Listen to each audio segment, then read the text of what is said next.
ფული. ყველაზე ძლიერი იარაღი მთელს მსოფლიოში.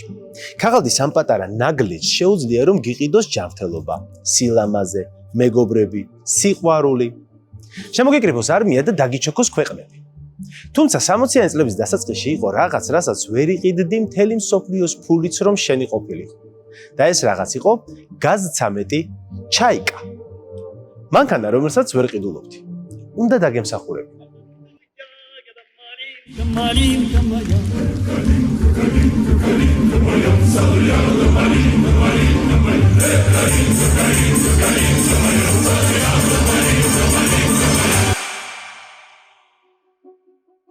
საბჭოთა კავშირელი მამაკაცი ოცნებობდა ვოლგაზე. ჩაიკაზე ის ვერც კი ოცნებობდა. ამ მანქანით გადაადგილდებოდნენ ბელადები, ეპისკოპოსები, დიქტატორები. ჩვეულებრივი ადამიანებისთვის ეს მანქანა არ იყო, იმიტომ რომ მისი ყიდვა შეუძლებელი იყო. რამდენი ფულიც არ უნდა ქონოდა ჩაიკას ვერ იყიდე. ის შენზე მთავრობას უნდა გაენაწილებინა. თუმცა დღეს ეს მანქანა უკვე ჩვენს ხელშია და ერთი ძალიან კარგი ადამიანის დახმარებით, რომელიც ამ მანქანას ყიდის და დაგვითმო გადასაღებად, დღეს მე შემიძლია ამ ავტომობილზე ყველაფერი მოგივეთ. და აქვე მინდა აღვნიშნოთ, რომ ეს არის ის კონკრეტული მანქანა, რომელიც უძინართა მზეშია გადაღებული. კი ბატონო.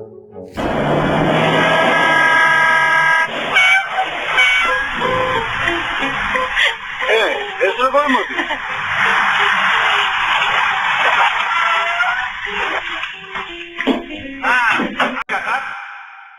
სანამ ვიდეო გაგრძელდება, მინდა შეგახსენოთ carvertical.com-ის შესახებ. carvertical.com არის პლატფორმა, სადაც შეგიძლია რომ ავტომობილის ისტორია გადაამოწმო. მე ვარ ახლა ბრიტანეთში, გუდვუდის ფესტივალის გადასაღებად სხვათა შორის ძალიან მაგარი ვიდეო გელოდებათ და გამოიწერეთ ეს არხი და ეს არის ჩემი რენტალ მანქანა, ანუ ნაქირავები ავტომობილი. გადავწყვიტე რომ ამ მანქანის ვინ კოდი შევემოწმებინა. ნახეთ როგორი რეპორტია.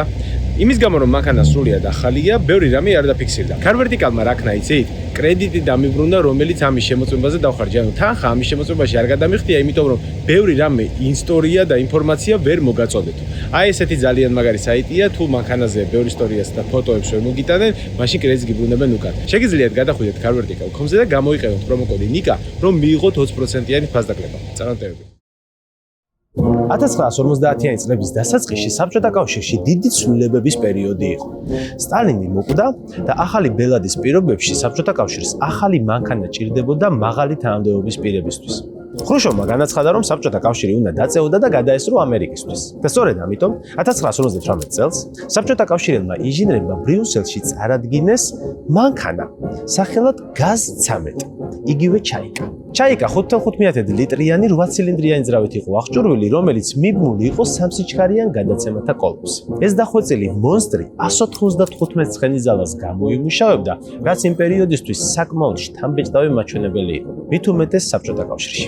მაშინ ამქმედების ერთადერთი მიზანი იყო, რომ საბჭოთა კავშირს ამერიკისთვის ეჩვენებინა, ნახეთ, ჩვენს გვყავს კადილაკი. ანუ თავისუფლად შეიძლება ითქვას, რომ ეს მანქანა საბჭოთა კავშირის კადილაკია. პრეზენტაციის დღესვე დიდი სკანდალი დაიწყო, იმიტომ რომ ამერიკელმა დიზაინერებმა ამ მანქანაში ამოიცნეს პაკარტ პატრიშენი, რომლის მიხედვითაც შეიძლება ითქვას, რომ ეს მანქანა თავიდან ბოლომდე გაკეთებული. როდესაც საბჭოთა კავშირში ჩაიკაზე მუშაობდნენ, ორი პაკარტ პატრიშენი იყიდეს და მის მიხედვით დააწყოს ეს ავტომობილი. თუმცა პაკარტ პატრიშენი არ იყო იმდენად მაღალი დონის ავტომობილი, როგორც ჩაიკა, ასე რომ შეიძლება ითქვას, რომ აქ ბევრი რაღაცა გააუმჯობესეს. იმ დღის მერე მთელი საბჭოთა კავშირის მასშტაბით გაზ-13 ითვლება ყველაზე ლამაზ ავტომობილად და ამაში ნამდვილად ვერ შევეწინააღმდეგებთ. რაც მაშინ საბჭოთა კავშირში იქმნებოდა მაგათ ყველას ჯობია. 60 წლის შემდეგაც ეს ავტომობილი ძალიან გრაციოზული, ლამაზი და დახვეწილია, ხოლო იმ პერიოდში არაფერთან შედარება არ შეიძლებოდა. გაზ-13-ზე მუშაობისას ინჟინერებმა არ დაიშურეს არაფერი. აქ სამჯერ უფრო სქელი რკინაა გამოყენებული ვიდრე 21-ში, რაც იმის გამო გააკეთეს, რომ უბრალოდ მისი მგზავრი ყოფილიყო უსაფრთხოდ, იმიტომ რომ ამ მანქანით ისეთი ხალხი გადაადგილდებოდა, რომ მათი დაშავება არაფრით არ შეიძლებოდა. ნუ ეს რამდენად გამოუვიდათ, ეხლა ეგ საკამათოა, მოგვიანებით გეტყვით, რატომ იყო ეს მანქანა მოსიარულე კუბო, მაგრამ რაც კარგი აქვს, ის ნამდვილად უნდა დაუფასოთ. თუ საბჭოთა კავშირში საოცნებო ავტომობილებზე ამ შუშას წევდნენ ხელით, აქ ჩვენ გვაქვს ელექტრო შუშები. უბრალოდ ეს არ არის ელექტროვაკუუმზეა ეს ყველაფერი გაკეთებული და ჰაერებზე მუშაობს რა, აქ ელექტროობა არაა გამოყენებული, მაგრამ ღილაკებით იმართება და ეს მაშინ ძალიან დიდი მიღწევა იყო, ამას თითქმის არც ერთ ავტომობილში არ აკეთებდნენ. ასევე საოცნებო 24 საჭეს თუ მძღოლები ადრეალებდნენ მაჯის ძალით, რომ ესე ეკაჩებოდნენ, იმიტომ რომ არ ქონდა ჰიდრავლიკა, აქ ჰიდრავლიკა გვაქვს. ამ ავტომობილის მძღოლი ამ საჭეს ატრიალდა ესე თითით, ძალიან რბილი საჭე ქონდა გასცამიც.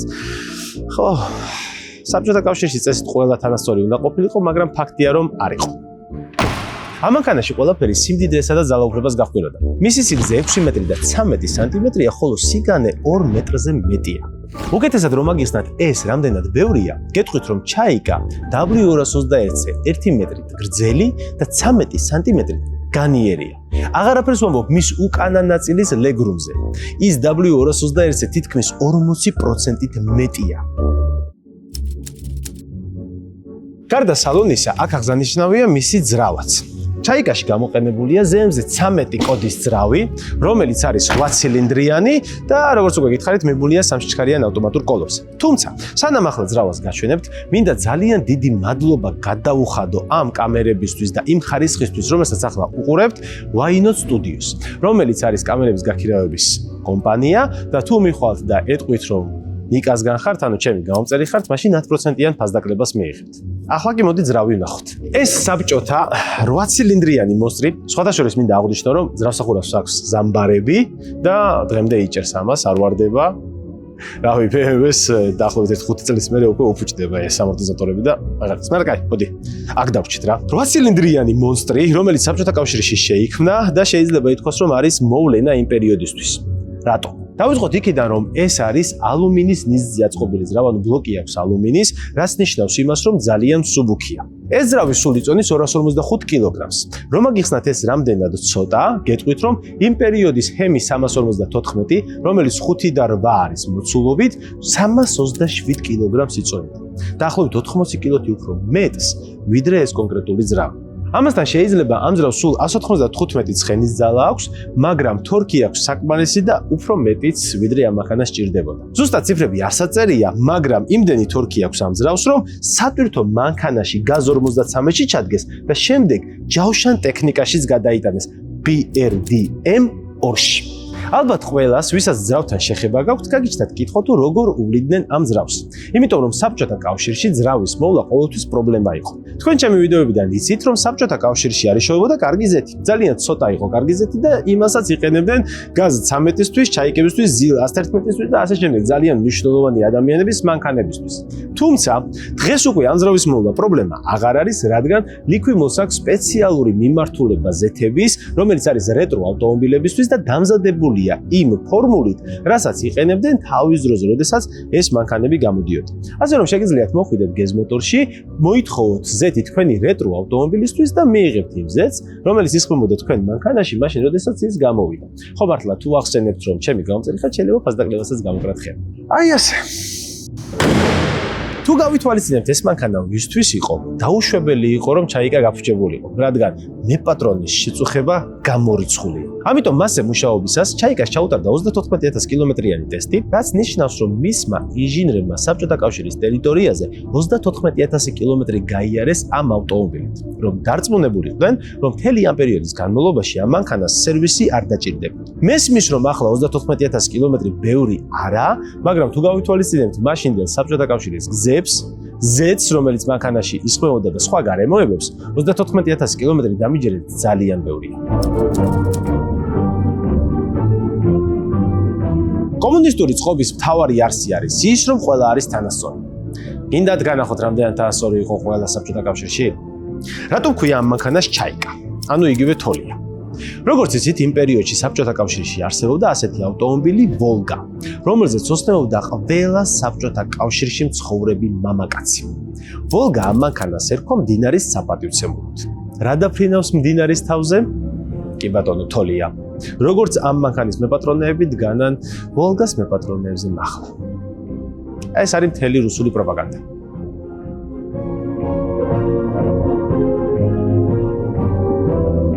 ჩაიკა იწარმოებოდა ქალაქ გორსკში, კონკრეტულად კი გაზის საწარმოში.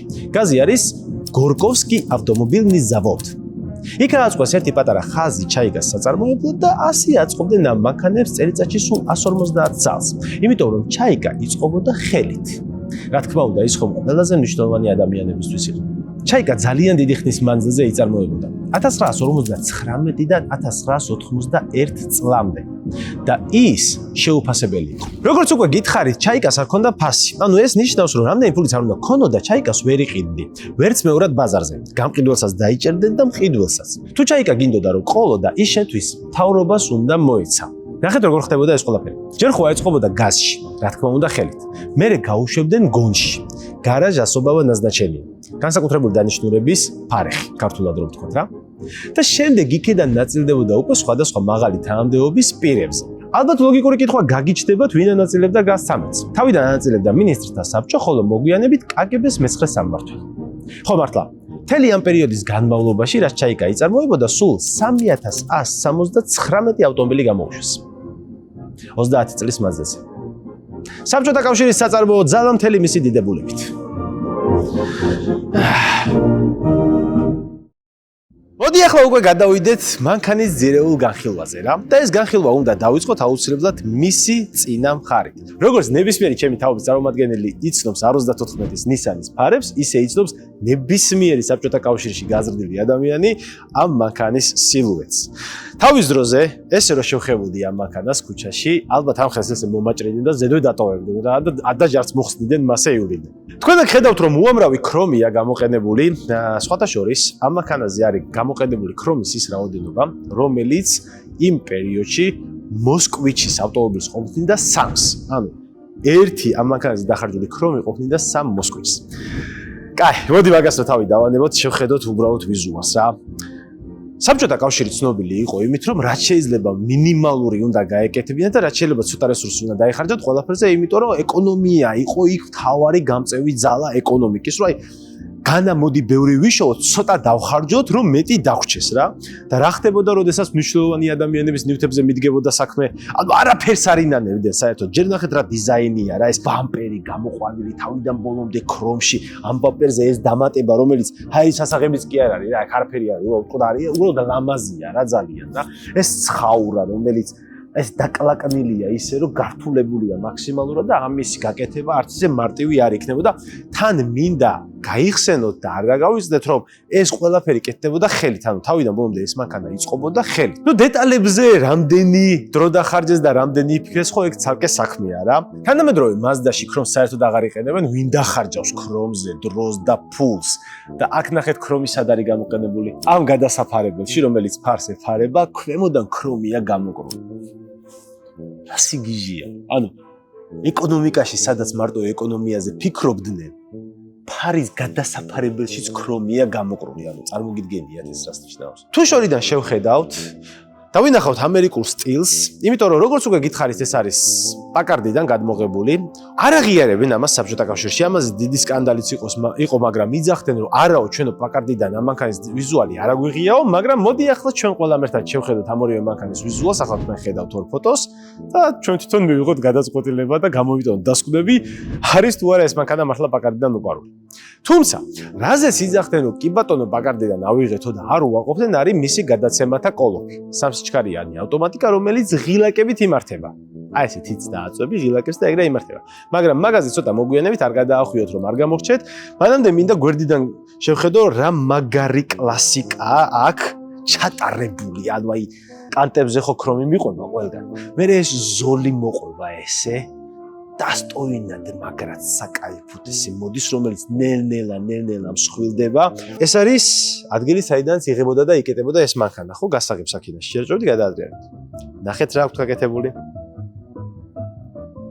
გასაღების ბუდეზე დასაფარებელი აქვს გაკეთებული.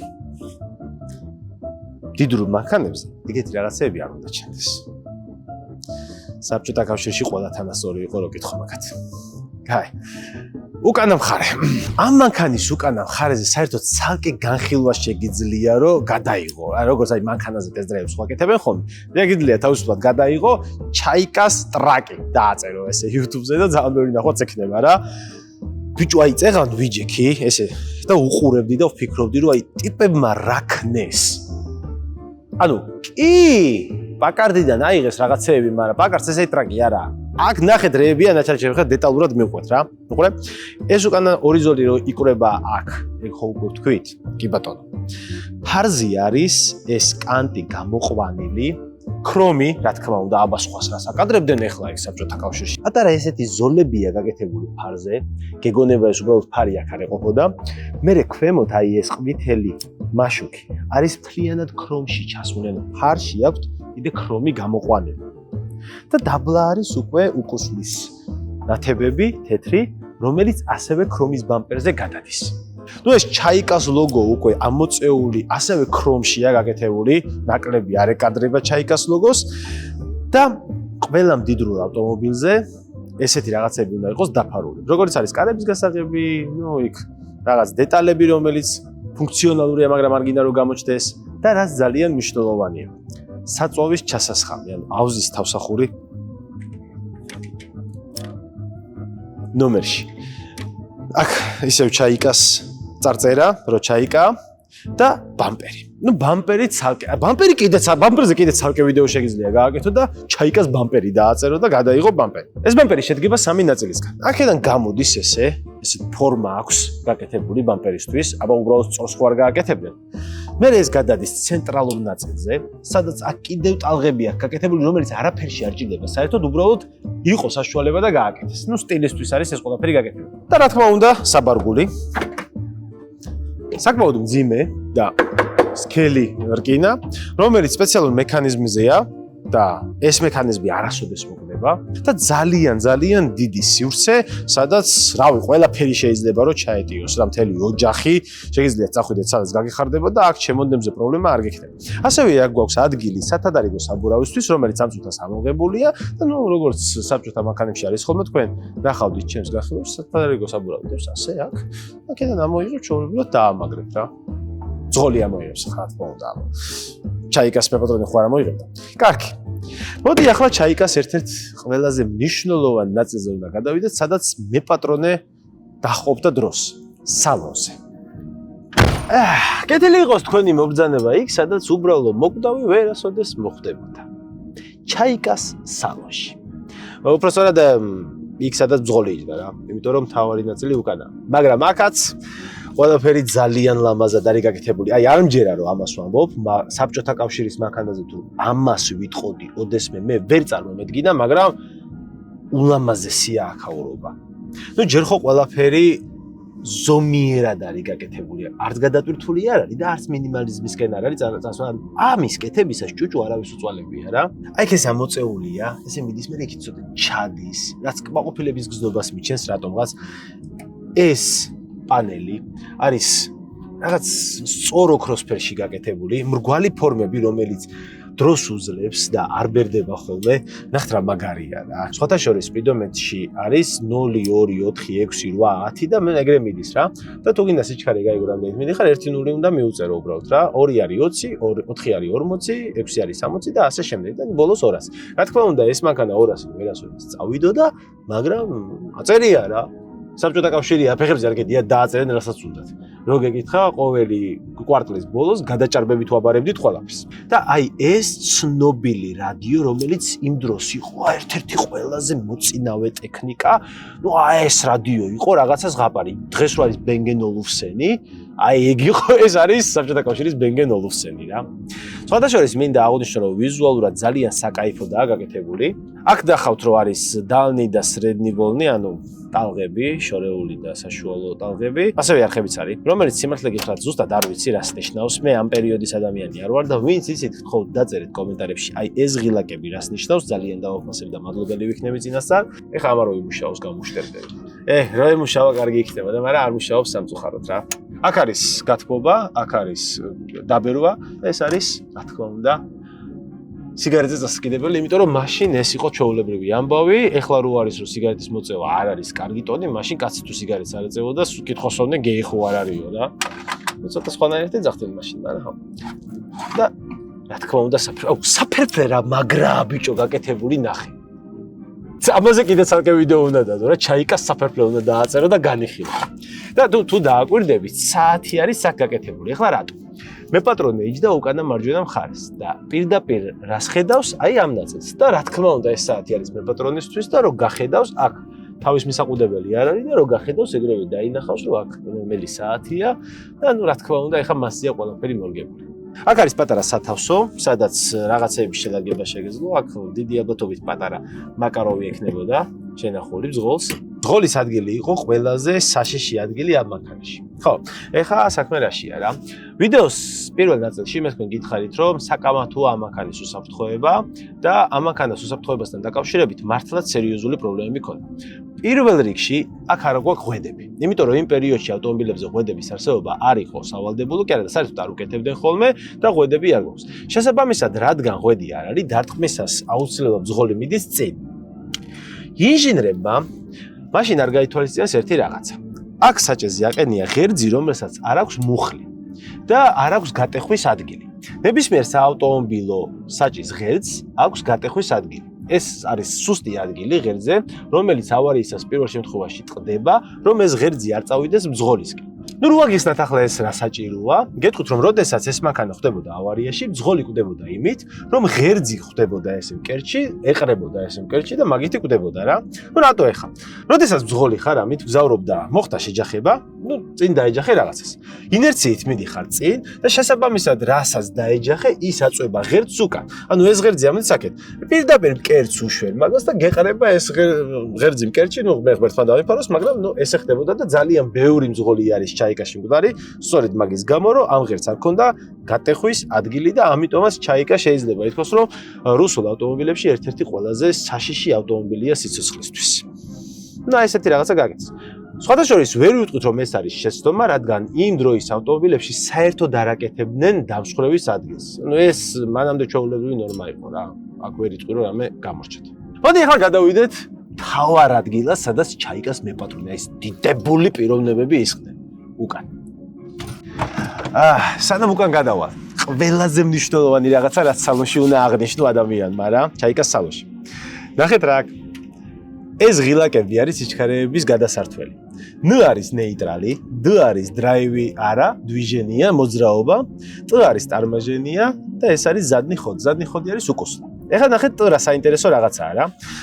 ტ არის ეგეთი ფუნქცია, რომ ჩაიკას შეეძლო დაემუხრუჭებინა გადაცემათა კოლოფით. როდესაც დაღმართზე მიდიოდი, დააწვევოდი ამ ღილაკს და პირველი და მეორე გადაცემა მუშაობდა მარტო რა. ანუ ჯერ პირველს გაწურავდა ბოლომდე დაიჭერდა მანქანას, რომ ეს არაეკრიფა სიჩქარე და როდესაც უკვე მივიდოდა მაღალ ბრუნზე, მერე გადაიტანდა მეორეში და მერე მეორეს გაწურავდა მაქსიმალურად რა. ანუ სიჩქარით რო აჩერებენ მანქანას, რომ დაგიდემეხნენ სიჩქარეს, აი მაგას აკეთებდა ეს. მაგრამ რა მაგარია, რომ ესე ღილაკებზე გადასართველი ქონდა რუსულ ავტომობილს, ნუ ამერიკულ ავტომობილს მანამდე ქონდა ეგ, მაგრამ ნუ საბჭოთა კავშირში იყო რა ეს განსაკუთრებული რა. კაი, წამო ხა გადავიდეთ უკან. აი ლეგრუმი ქვია ამას. აი ესე ცხოვრობდა საბჭოთა კავშირში ელიტა, ელიტების ელიტა.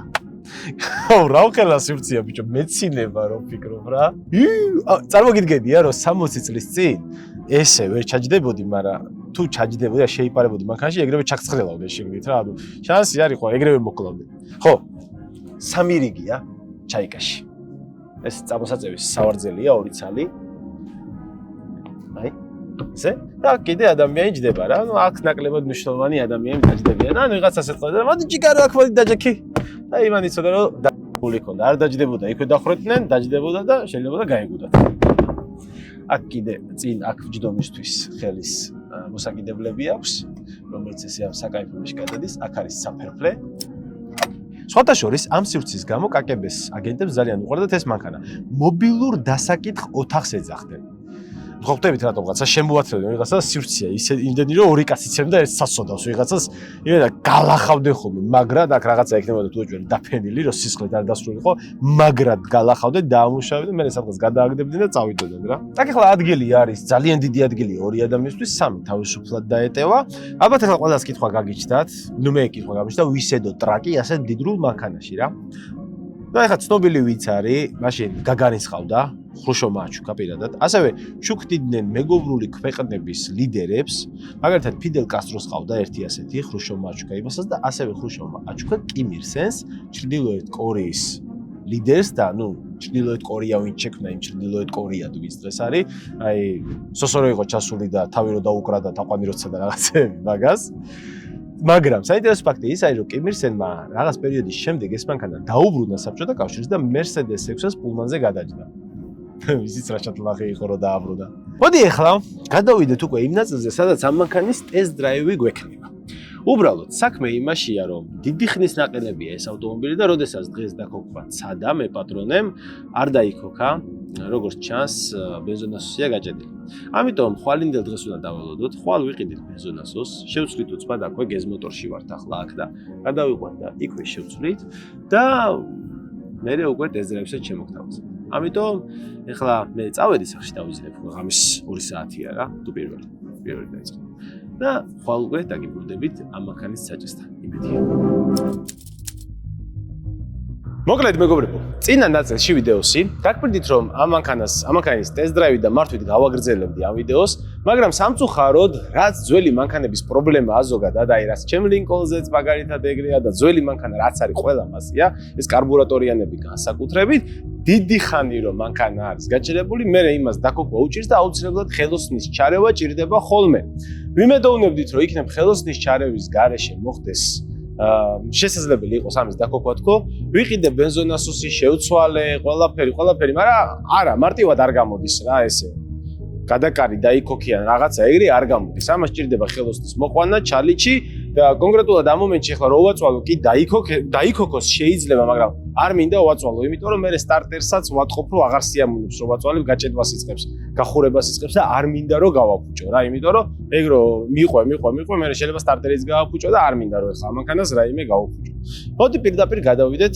შეჯამებაზე ორი სიტყვით შევაჯამოთ ეს მანქანა რა შეიძლება ამ ვიდეოს მაყურებელმა ახალგაზრდა თაობამ თქვა თუ რა გადასაღები ეს მანქანა იყო და შეიძლება ისიც თქვათ რომ ნუ რატო გადაიღეო ეს რუსული მანქანაო რა რატო იყო ეს რუსული მანქანა აქ მოსატანიო და გაგიტყდეთ კიდეც რა შეიძლება ისიც თქვათ რომ ამის დედავატირეო ჩემი რა არისო რითი ამაყობდენო რუსეთშიო რა და ცუდად მოიხსენიეთ ეს მანქანა მაგრამ ნუ იზავთ მასე მეგობრებო რა იმიტომ რომ ამ ვიდეოს ასევე უყურებენ დიდი თაობის წარმომადგენლები ვისთვისაც ალბათ უმეტესად არის ეს ვიდეო და ამ ადამიანებს გამოვლილი აქვს და ნანახი აქვს ეს ყველაფერი და თქვენზე უკეთესად იციან ამ მანქანის პრობლემები იმიტომ რომ თქვენ მარტო ეხლა ამ ვიდეოს უყურეთ და გადმოცემით იცით და იმ ადამიანებმა ამ მანქანის პრობლემები გაიარეს ამ რუსული საბჭოთა ავტომობილების პრობლემებთან განკვლავება მოუწიათ მაგრამ მაინც აქვთ ჩარჩენილი რაღაცა სენტიმენტები ბავშვური ტოლვა ამ ავტომობილების მიმართ რომელიც ამ მანქანას და ზოგადად ამ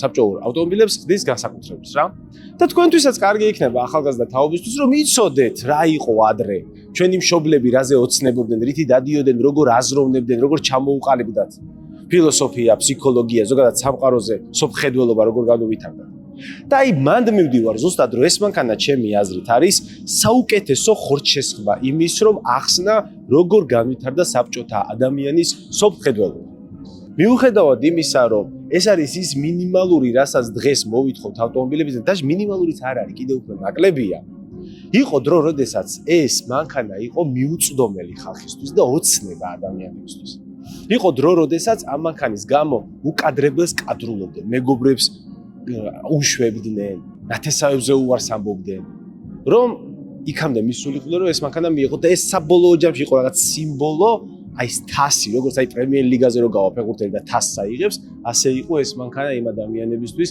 ვინც ძალიან ბევრ შრომობდა შეიძლება ყველა არა მაგრამ შეიძლება კადრულობდა უკადრებელს და ბოლოს მე ამ მანქანაში რო შეждდებოდა ეს თასი საწევასავით იყო რა იმ ადამიანებისთვის აი ეს იყო საბჭოთა კავშირი სადაც ყველა თანაბარი უნდა ყოფილიყო მაგრამ არ იყო იყავით ბედნიერები იმით რაც გაქვთ მომავალს უყურეთ იმედით წარსულით და ინტერესით თქვენი მშობლების პერიოდითაც დაინტერესდით და უბრალოდ იცხოვრეთ პოზიტიურად და კარგად. ძალიან დიდი მადლობა ყველას და თუ მოგწონთ ეს ვიდეო დაალაიქეთ და დაწერეთ კომენტარებში რომელი ძველი მოდელი გინდათ რომ გადავიღო რა გაინტერესებთ. რის შესახებ გაინტერესებთ ინფორმაციის მოსმენა. წარმატებებს გისურვებთ.